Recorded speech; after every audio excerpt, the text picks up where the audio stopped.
Hello students, आज हम देखेंगे ए तथा ऐन का प्रयोग। इसके पूर्व हम पुनः देख लें वावेल और कॉन्सोनेंट क्या है। वावेल स्वर, a letter that spoken independently, यानी a letter are sound that spoken independently, वह अक्षर अथवा ध्वनि जो स्वतंत्रता पूर्वक बोली जाती है उसे हम वावेल कहते हैं। इंग्लिश में वावेल AEIOU होते हैं। कॉन्सोनेंट व्यंजन, a letter are sound that spoken with the help of vowel, वह है अक्षर अथवा ध्वनि जो स्वर की सहायता से बोली जाती है, उसे हम कॉन्सोनेंट कहते हैं। तो मेरे प्रिय बच्चों, ऐन का प्रयोग जिन शब्दों की अंग्रेजी वावेल से शुरू होती है, यानी AEIOU से शुरू होती है, परंतु उसकी ध्वनि हिंदी वावेल, यानी उसकी ध्वनि ओ आ, छोटी बड़ी छोटाऊ बड़ाऊ, ए ओ होनी चाहिए। तो वहां एक की अंग्रेजी हम ऐन लिखेंगे।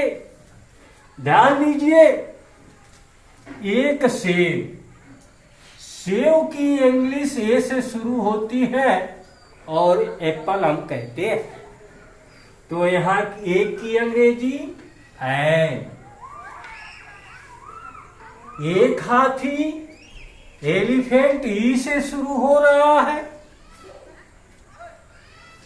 एली ए है तो एन एलिफेंट। यहां ध्यान देने की बात है, एक घंटा, घंटा को हम पढ़ते क्या है? आवर। क्या पढ़ते हैं? आवर। मिस्टेक हमारा कई जगह यह हो जाता है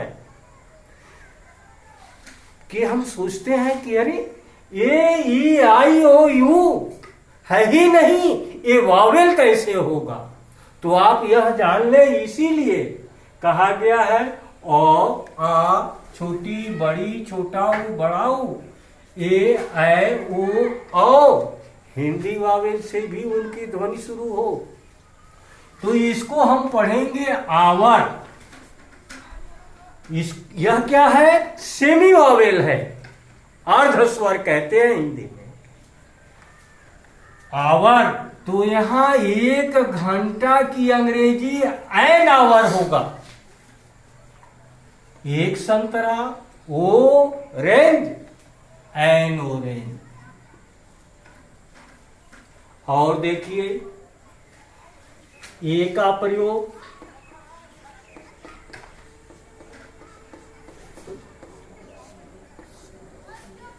जिन शब्दों की अंग्रेजी कॉन्सोनेंट यानी व्यंजन से शुरू होती है, तो वहां एक की अंग्रेजी हम ए लिखते हैं।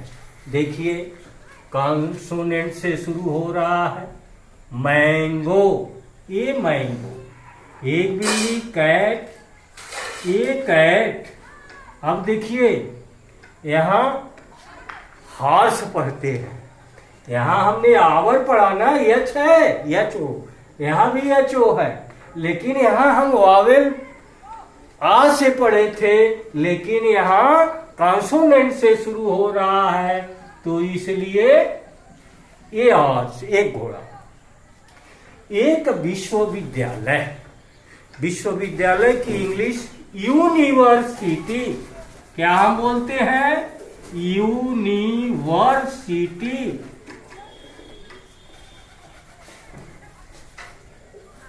यू य से शुरू हो रहा है, इसलिए यह यू जो है यहां वावेल नहीं है, कॉन्सोनेंट में है, इसलिए एक विश्वविद्यालय की अंग्रेजी ये यूनिवर्सिटी। तो हमें हिंदी वावेल का भी ध्यान देना होता है, उसकी ध्वनि हिंदी वावेल से भी मिलती हो। और यहां देखिए यू से शुरू हो रहा है, इंग्लिश में हम कहते हैं कि ए ई आई ओ यू वावेल है, लेकिन यहां कॉन्सोनेंट से शुरू हो रहा है, इसलिए एक की अंग्रेजी ए लिखते हैं। तो हमें इन बिंदुओं पर ध्यान देना होगा। अंडरस्टैंड? ओके।